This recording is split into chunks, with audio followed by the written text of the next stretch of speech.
From Cambridge, Massachusetts, WHDH Public Affairs presents the Harvard Law School Forum. Tonight, recorded highlights on the subject LSD, Methods of Control. The featured speakers this evening are Dr. Timothy Leary, Castalia Foundation, and Dr. Norman E. Zinberg, Harvard Medical School. Now, to introduce Dr. Leary, here is the moderator, Professor Neil Cheyette, Assistant Professor of Legal Medicine, Boston University. Tonight we're going to talk about LSD. The thing that I have been reading about LSD, and I expect many of you have been reading much about it, on the one hand it seems to be that it is considered a breeder of psychosis, of panic, death, suicide. And on the other hand, if you look at the September issue of Playboy, I have a battered I think all Playboys are battered. They publish them that way. But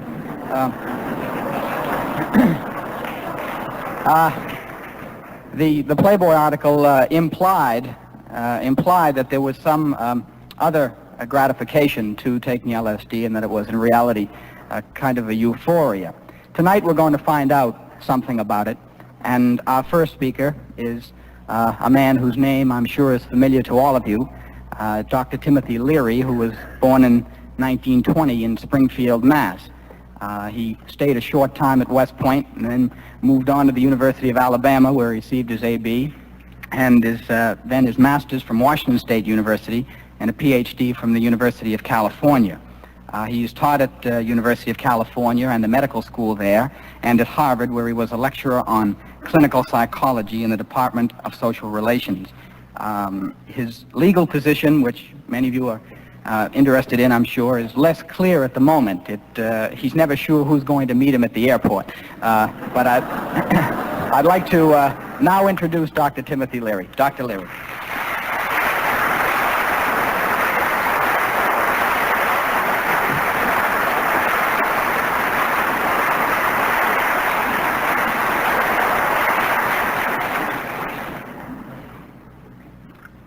I'm very happy to be here tonight. I have a great fondness and respect for Harvard. I might say about Harvard, as Hank Bauer, the manager of the Baltimore Orioles, might have said about the Los Angeles Dodgers. I think Harvard is the best university in the National League.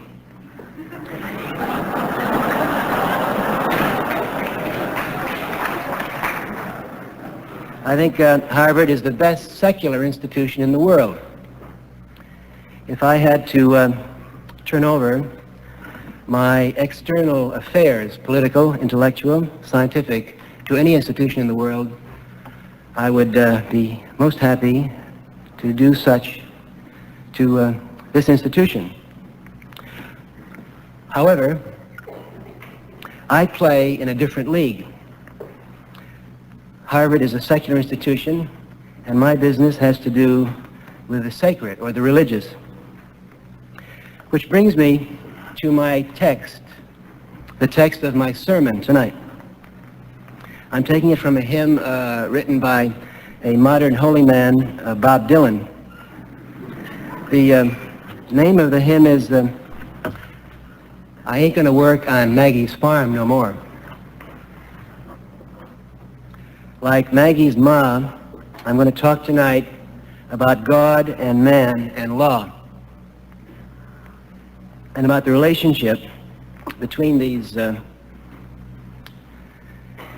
two issues.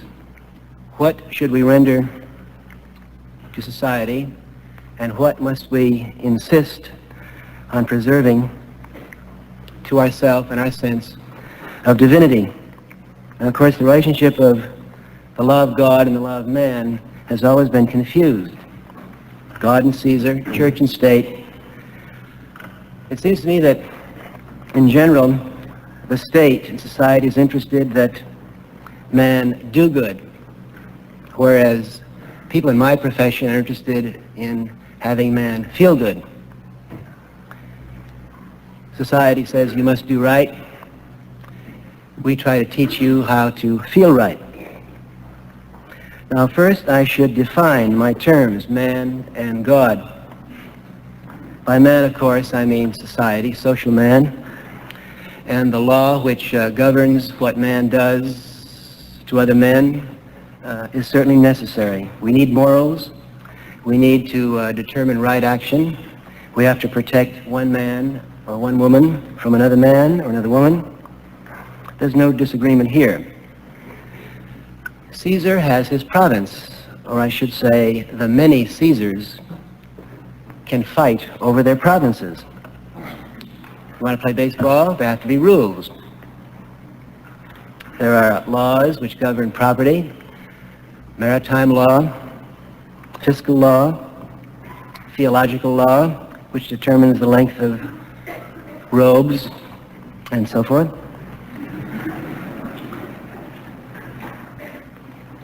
We need laws to govern such external events. Now let me talk for a minute about God. The province of God, the territory of God, the realm of God. Where is it? The realm of God is the human body. The gates of Eden are the senses, the perimeter of heaven is your skin.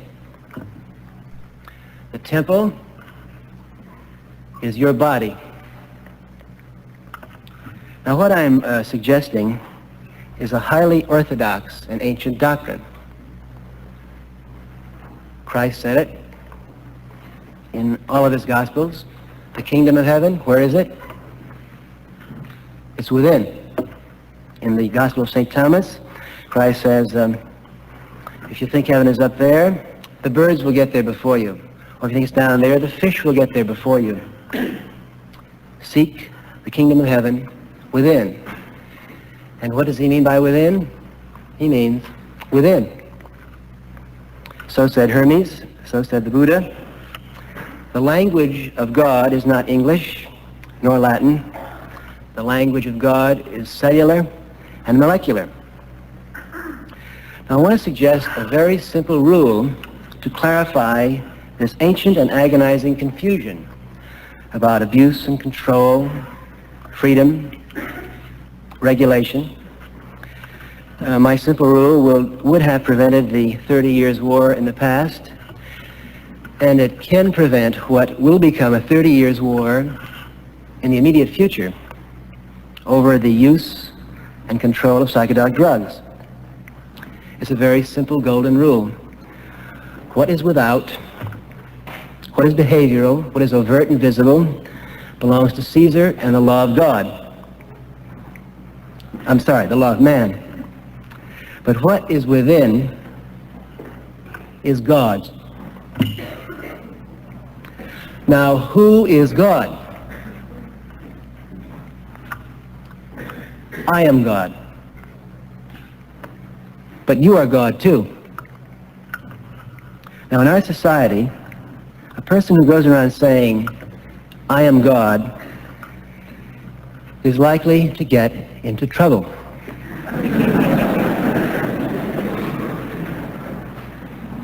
At other times in our Judeo-Christian and Protestant culture, you could be killed, burned, quartered, and drawn for that simple statement. I am God. Today, the person who says, I am God, his wife calls the doctor calls in the psychiatrist, and if he insists upon repeating this claim, such a person is likely to end up, not a mistake or in prison, but in our modern locale for such incarceration, the mental hospital. Now, for most of human history, and even today in most of the world, particularly the Eastern world, the man who says, I am God, is likely to get this reaction. His neighbor will say, congratulations, you finally caught on. The standard term of greeting in India is namaste. Namaste means not hi babe or hello there. It means I salute the God within you. Now, let me define a little more empirically and operationally what I mean by the phrase, I am God. I mean that nothing exists out there except that it is registered in my consciousness, in my nervous system. I create my universe. You create your universe. Believe it or not, and we may not want to take credit for it, but we're stuck with it, I created this room.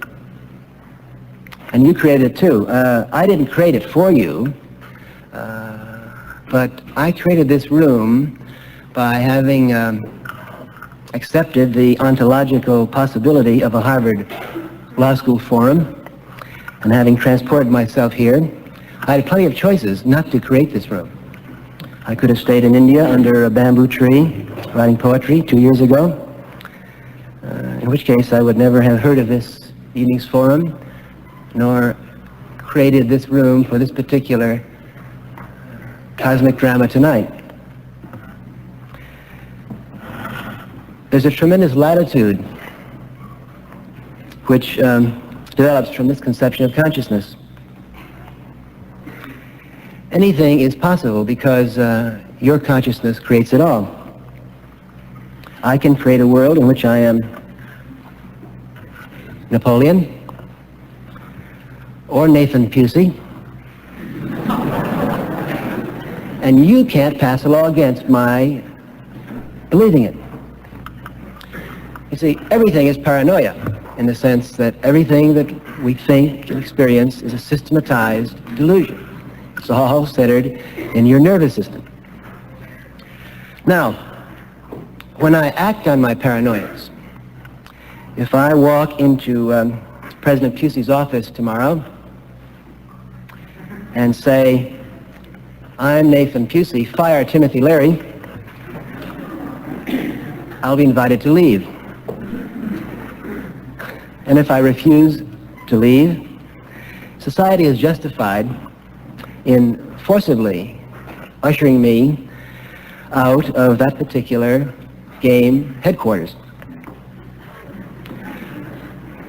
You see, what I have done, if I walk in the middle of Harvard Square and say, I am Napoleon, back all those Russians to the wall and shoot them, I have confused the inner and the outer. I have confused my neurological right to experience anything I want to experience with a social and behavioral situation where my rights are rightly limited by the tribal and social game. And there are many ways, as we know, for changing the tribal and social legislative situation. Indeed, I'm involved at the present time in 6 such attempts to change our laws.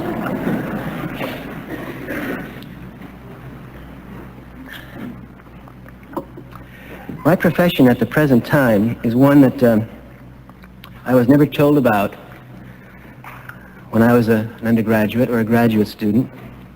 I'm a scholar of consciousness. In other generations or in other places, I would be called a shaman or a priest or a hermetic scholar or an esoteric teacher. It all comes down to the same thing. For the last 7 years, I have specialized and worked very hard in my profession to attempt to change consciousness, to map consciousness, and to teach people how to discover their internal divinity. Now, it's built into all of our traditions and folklores that the person who is concerned with changing internal things, or the person who defends and protects the right of people to change the internal situation, the person who has control of the sacraments for changing things inside should not be involved with routine, secular, or material ambitions. We expect our priests or our shamans to avoid wealth, to avoid power. The golden rule is, what I feel or believe or experience is my business. But what I do is all of our businesses, and reward or punish me according to whether I play the game well, ethically and rightly, or unethically. But there's one uneasy borderline between what is external and what is internal. And this borderline is defined exactly by the sense organs and the skin and the introduction of external things within my own body. Consciousness is altered by physical events and physical objects which impinge upon my sense organs or which I introduce into my body. Now, the name traditionally given to external objects or processes which change you internally is sacrament. Sacraments are the visible and tangible techniques for bringing you close to your own divinity. Now, the interesting things about most sacraments are, if you look back upon them, they all have something to do with your sense organs. Incense, repetitious prayer, robes and costumes, rose windows, statues, communions, elixirs. Sacraments are dangerous. They've always been dangerous. Indeed, if a sacrament is not dangerous, it doesn't work. But what do sacraments endanger?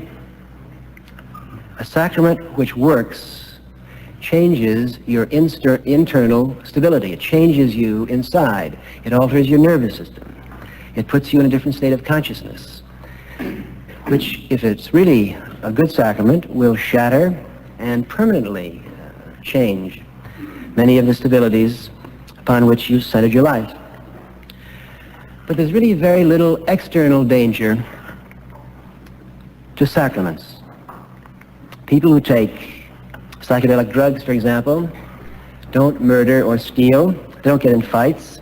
There's been one case in the last 23 years of someone who claimed to have committed a murder under the influence of LSD, and that case, for those of us who know more about it, is highly dubious. It is said that LSD can cause suicide.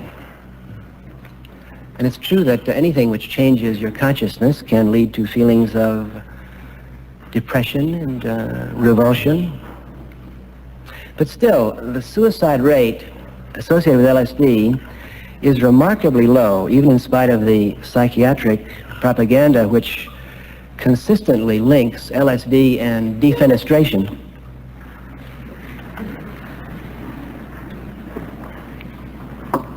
When we talk about the external dangers of LSD, we have to play the game fairly. We have to say LSD is dangerous in compared to what?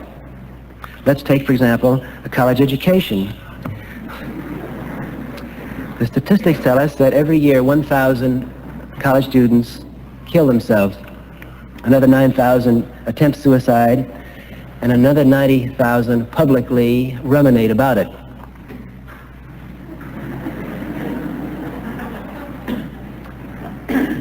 The number of suicides attributed to LSD are perhaps between 5 and 10, which is remarkably low considering the probably several million people who have taken LSD, which leads me to suggest that perhaps LSD can prevent suicide in many people who might otherwise do it.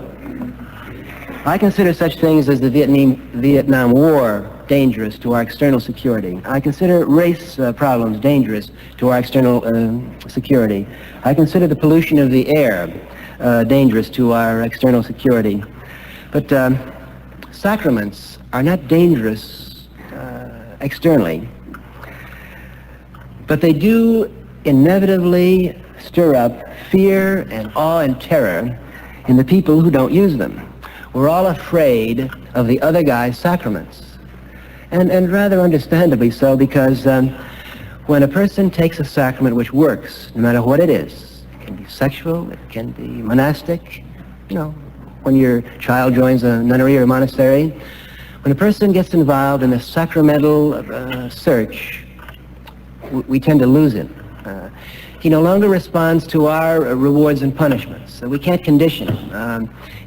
We can't control him. And those of us who, for even the best motives, want a society where people can be conditioned and controlled to virtue and conformity, there's nothing that can be more upsetting than a sacrament which works.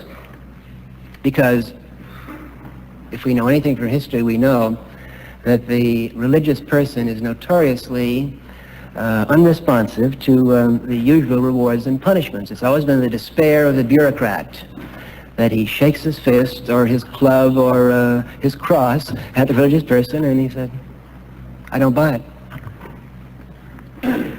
So let me summarize. God and man and law. Secular law, render unto Caesar, all of them, what is due them in terms of external behavior. But divine law tells me that my body is sacred.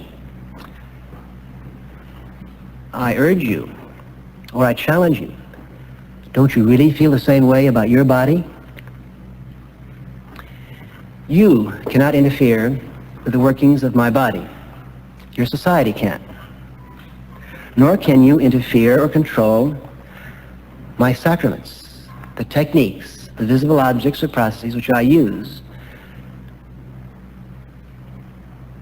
to intensify and enhance and expand my internal vistas. Another aspect of divine law is I cannot impose my sacraments on you.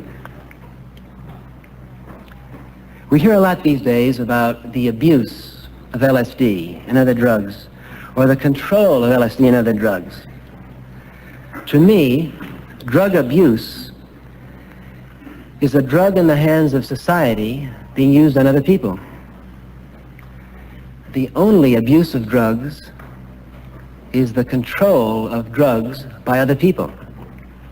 Because the only sensible control of things which affect the inner workings of your body is self-control.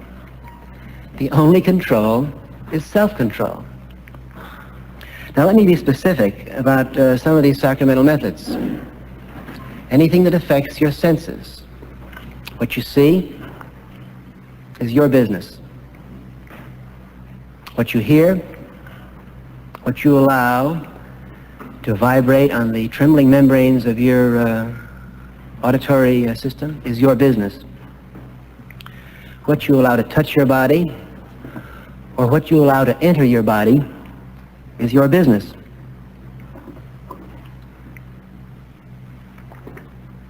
Now, throughout history, and particularly at the present time, there's been no lack of government officials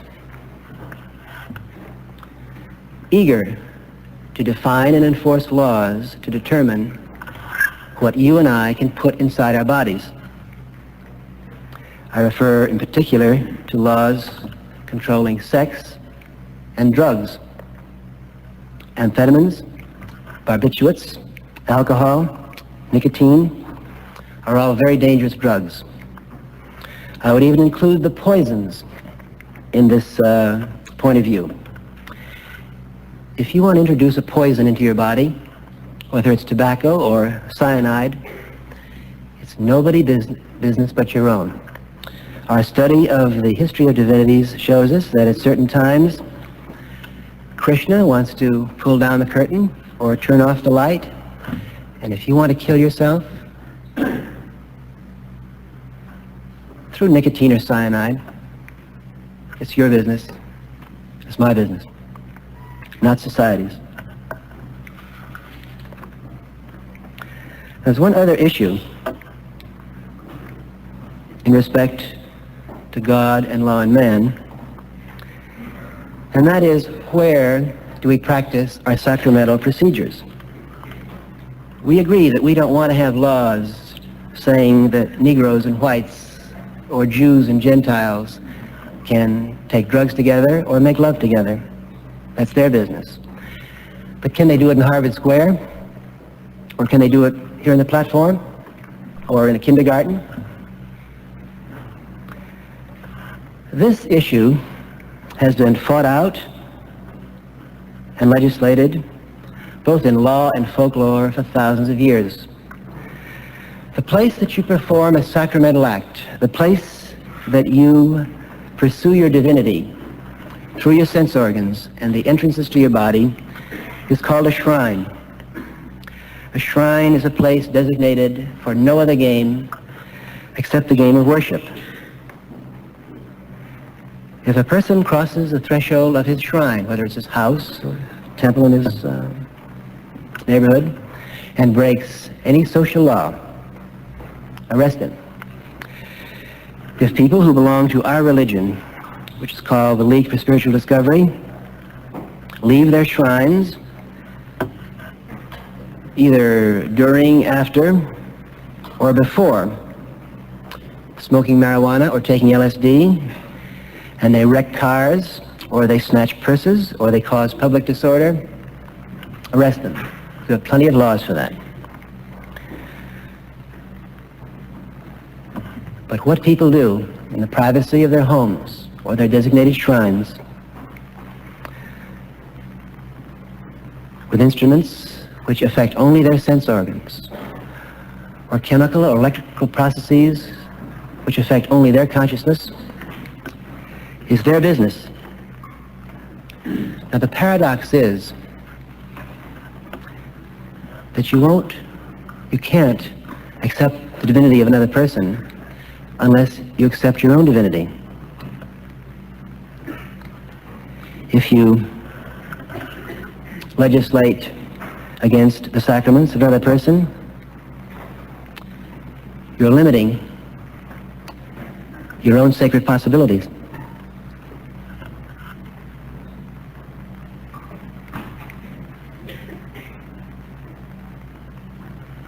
What we do outside, let man govern. What we do inside is your and my divine right.